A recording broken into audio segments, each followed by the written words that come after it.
जी बच्चों अस्सलाम वालेकुम। हम लोग क्या पढ़े हैं, we were studying block 8 pharmacology. हम लोगों ने स्टार्ट की थी कैटजन से। ठीक है, हम लोग जो है ना वो बीटा लैक्टम ड्रग्स पढ़े थे, चैप्टर नंबर 43। हाँ, चैप्टर नंबर 43 हम लोगों ने स्टार्ट किया था बीटा लैक्टम एंटीबायोटिक्स के बारे में। मैंने आप लोगों को बताया था कि इसमें हम लोगों ने पेनिसिलिन्स पढ़नी है, सेफ्लोस्पोरिन्स पढ़ना है, कुछ मिसलेनियस ड्रग्स पढ़नी है। सो पेनिसिलिन्स मैंने आपको सारी कवर करा दी थी, सेफ्लोस्पोरिन्स भी मैंने कवर करा दी थी। अगर आप लोगों से कुछ भी मिस हो गया तो आप लोग प्ले लिस्ट जाके चेक कर सकते हैं। मैं वहाँ पे रेगुलरली जो है ना वो तरतीब से ये पोस्ट कर देती हूँ। इसके अलावा हमारे पास बच्चों कुछ मिसलेनियस ड्रग्स भी थी। तो अब पेनिसिलिन्स और सेफ्लोस्पोरिन्स तो हम डिस्कस कर चुके हैं। जब हमारे पास मिसलेनियस ड्रग्स हैं, इसमें हमारे पास क्या क्या आ जाता है बच्चों, इसमें हमारे पास मोनोबैक्टम हम लोगों ने पढ़ना है। ठीक है, इसके अलावा हम लोगों ने कार्बापेनम्स पढ़नी है।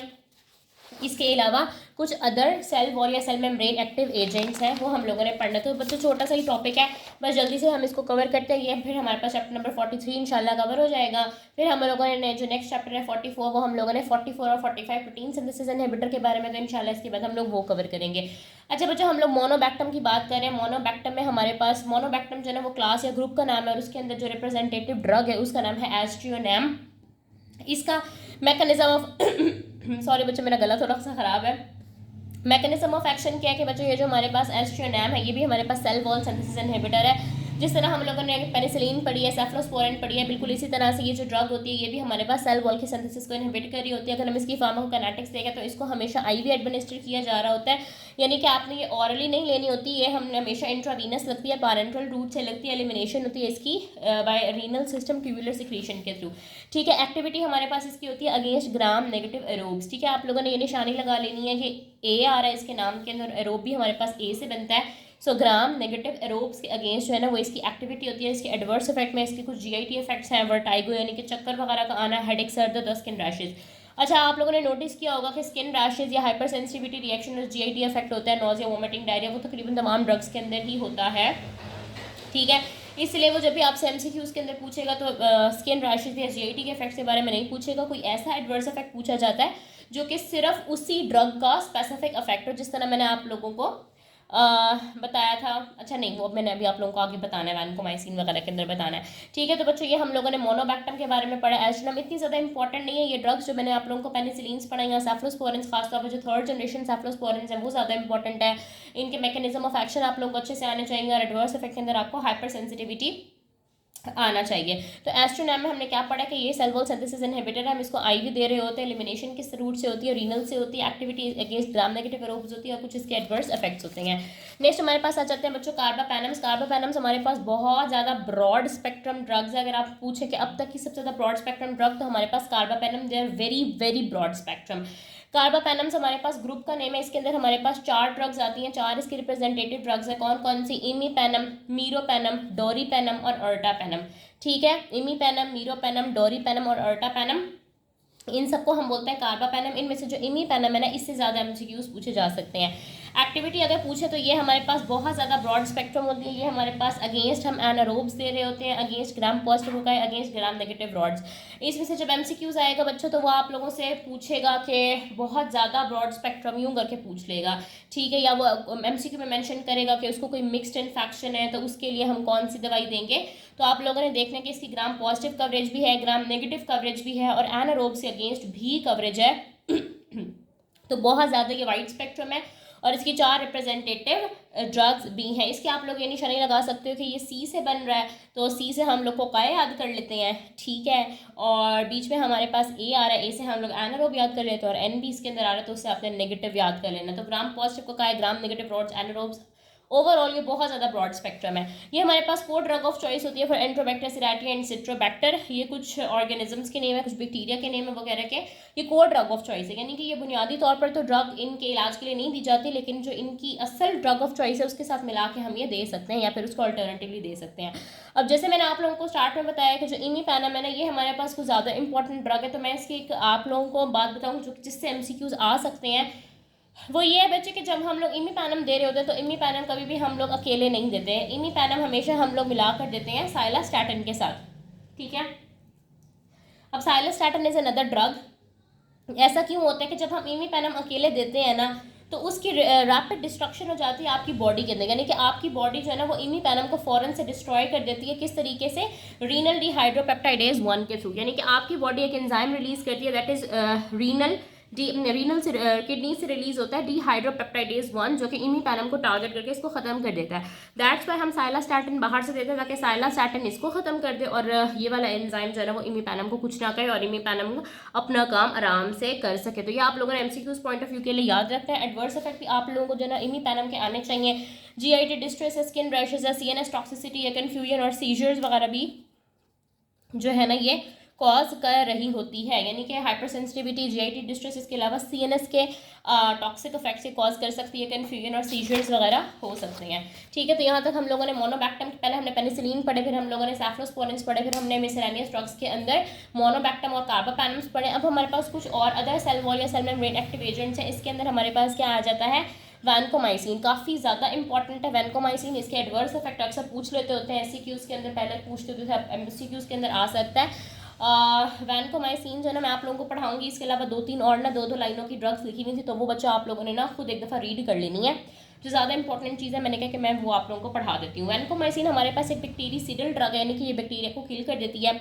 ये हमारे पास ग्लाइकोपेप्टाइड एंटीबायोटिक है। ठीक है, यानी कि बच्चों ये हमारे पास बैक्टीरियासिडल है, बैक्टीरिया को किल करती है, लेकिन ये हमारे पास बीटा लैक्टम ड्रग नहीं है। It is not a beta lactam antibiotic. इसके स्ट्रक्चर के अंदर कहीं पे भी बीटा लैक्टम रिंग नहीं होता। ये हमारे पास एक ग्लाइकोपेप्टाइड एंटीबायोटिक है, बट है ये सेल वॉल सिंथेसिस इनहिबिटर, यानी कि हमने इस चैप्टर के अंदर जितनी भी ड्रग्स पढ़ी हैं वो सारी सेल वॉल सिंथेसिस इनहिबिटर्स थी, जैसे कि चैप्टर का नेम है।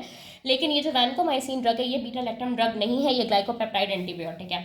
मैकेनिज्म ऑफ एक्शन इसका क्या होता है कि ये हमारे पास ट्रांस ग्लाइकोसाइलेशन को इनहिबिट करके बैक्टीरियल सेल वॉल सिंथेसिस को इनहिबिट कर रही होती है। बेसिकली DLR जो अमाइनो एसिड होता है उसकी पता नहीं पोजीशन बदल रही होती है, क्या कर रही होती है, इतना ज़्यादा इंपॉर्टेंट नहीं है। बस आप लोगों ने याद रखना कि ये ट्रांस ग्लाइकोसाइलेशन को इनहिबिट करके बैक्टीरिया की सेल वॉल सिंथेसिस को इनहिबिट करती है। ये बीटा लैक्टम ड्रग नहीं है, ये बैक्टीरियासिडल ग्लाइकोपेप्टाइड एंटीबायोटिक है, सेल वॉल सिंथेसिस इनहिबिटर है। अब इसका स्पेक्ट्रम हमारे पास क्या होता है कि हम इसको against gram positive organisms they रहे होते हैं, हम इसको मर्सा के अगेंस्ट दे रहे होते हैं PRSP। मर्सा मतलब मेथिसिलिन रेजिस्टेंट स्टैफ वॉरियर्स, और PRSP यानी कि पेनिसिलिन रेजिस्टेंट स्ट्रेप्टोकोकस निमोनी के अगेंस्ट भी हम लोग दे रहे होते हैं। तो मैंने आप लोगों से बात की है कि बच्चों जो वैनकोमाइसिन है it is not a beta lactam drug, it is a bactericidal glycopeptide antibiotic and is a cell wall synthesis inhibitor. Mechanism of action इसका ये है कि ये ट्रांस ग्लाइकोसाइलेशन को इनहिबिट कर रहा होता है और बैक्टीरिया की सेल वॉल सिंथेसिस को भी इनहिबिट कर रहा होता है। स्पेक्ट्रम इसका क्या होता है कि ये हमारे पास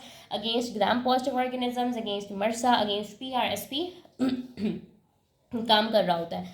अगर हम बच्चों इसकी रेजिस्टेंस की बात करें तो जो वैनकोमाइसिन रेजिस्टेंट हमारे पास कुछ ऐसी ड्रग्स हैं कुछ ऐसे ऑर्गेनिजम्स हैं जैसे मर्सा है ना यहाँ पे मेथिसिलिन रेजिस्टेंट स्टैफ ऑरियस, उसी तरह से हमारे पास वर्सा भी होता है जिसको कहते हैं कि वैनकोमाइसिन रेजिस्टेंट स्टैफ ऑरियस। यानी कि मैंने आप लोगों को बात बताई है कि जो स्टैफ ऑरियस है उसके लिए हम लोग वैनकोमाइसिन रिकमेंड कर देते हैं, प्रेस्क्राइब कर देते हैं, क्योंकि स्टैफ ऑरियस हमारे पास 1 ग्राम पॉजिटिव का है तो उससे हम वैनकोमाइसिन दे सकते हैं। लेकिन अब कुछ ऐसी खतरनाक स्पीशीज़, कुछ ऐसे खतरनाक स्ट्रेन्स आ चुके हैं स्टैफ ऑरियस के जो मेथिसिलिन से तो किल हो ही रहे थे, अब वैनकोमाइसिन से भी किल नहीं होते, तो उनको हम बोलते हैं वैनकोमाइसिन रेजिस्टेंट स्टैफ ऑरियस। और फिर हमारे पास कुछ एंटेरोकोकाई भी ऐसे होते हैं जो वैनकोमाइसिन रेजिस्टेंट हो चुके, तो उनका नाम ही हम लोगों ने VRE और वर्सा रख दिया।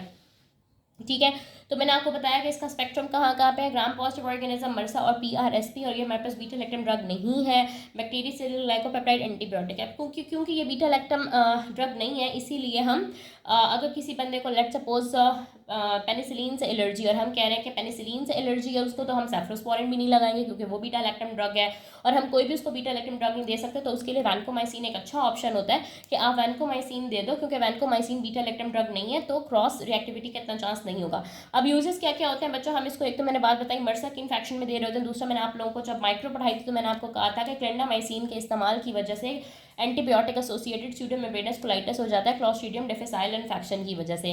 तो उसके अंदर भी हमारे पास जो ड्रग ऑफ चॉइस थी, एक तो हमारे पास फिडॉक्सामाइसिन थी, हमारे पास मेट्रोनिडाजोल थे, और हमारे पास वैनकोमाइसिन थी। सो वैनकोमाइसिन हम मर्सा इन्फेक्शन में भी देते हैं, सी डिफिसाइल के इन्फेक्शन में भी देते हैं, और वैनकोमाइसिन और सेफ्ट्रेक्सोन को मिला के हम लोग TRSP के अगेंस्ट भी यूज़ कर सकते हैं। यहाँ पर मैंने आपको बताया था कि PRSP, मर्सा और ग्राम पॉजिटिव ऑर्गेनिजम्स के अंदर हम इसको यूज़ कर रहे होते हैं।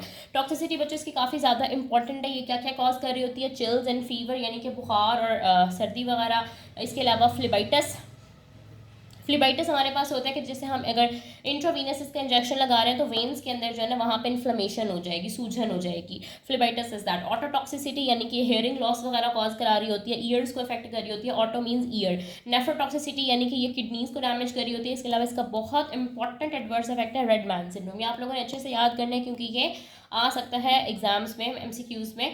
तो रेड मैन सिंड्रोम हमारे पास क्या होता है बच्चों कि ये हम लोगों ने जब आईवी देना होता है ना, वैनकोमाइसिन ऑरली तो आती नहीं है, सिर्फ आईवी पैरेंटल रूट से ही दे सकते हैं। तो जब हम इसको बहुत ज़्यादा रैपिड इन्फ्यूजन देते हैं ना तो वो बंदे का पूरा जिस्म रेड हो जाता है, ठीक है। जैसे ये बैकग्राउंड के अंदर आपको रेड नजर आ रहा है ना, और मैंने लिखा भी रेड से, ये रेड मैन सिंड्रोम, ताकि आप लोगों को याद रहे कि वैनकोमाइसिन के रैपिड इन्फ्यूजन की वजह से क्या होता है कि बहुत ज़्यादा हिस्टामिन रिलीज होती है बॉडी के अंदर, और बंदा पूरा उसके अंदर फ्लशिंग और एरिदीमा, रेडनेस फैल जाती है, तो उसको हम बोलते हैं रेड मैन सिंड्रोम। तो यहाँ तक मैंने आप लोगों को जो है ना क्या क्या कवर करा दिया। हम लोगों ने अदर बीटा लैक्टम ड्रग के अंदर मोनोबैक्टम पढ़ा, जिसकी रिप्रेजेंटेटिव ड्रग एस्ट्रियोनैम थी। हमने कार्बापेनम पढ़ा, जिसमें इमीपेनम, मीरोपेनम, डोरीपेनम, अर्टापेनम थी, और ये बहुत ज़्यादा ब्रॉड स्पेक्ट्रम होती है। और यहाँ पे हमने बात की थी कि इसको साइलास्टैटिन के साथ मिलाकर देना ड्यू टू रीनल डिहाइड्रोपेप्टाइडेज 1, और इसके एडवर्स इफेक्ट के अंदर सीएनएस टॉक्सिसिटी आप लोगों ने याद करनी है।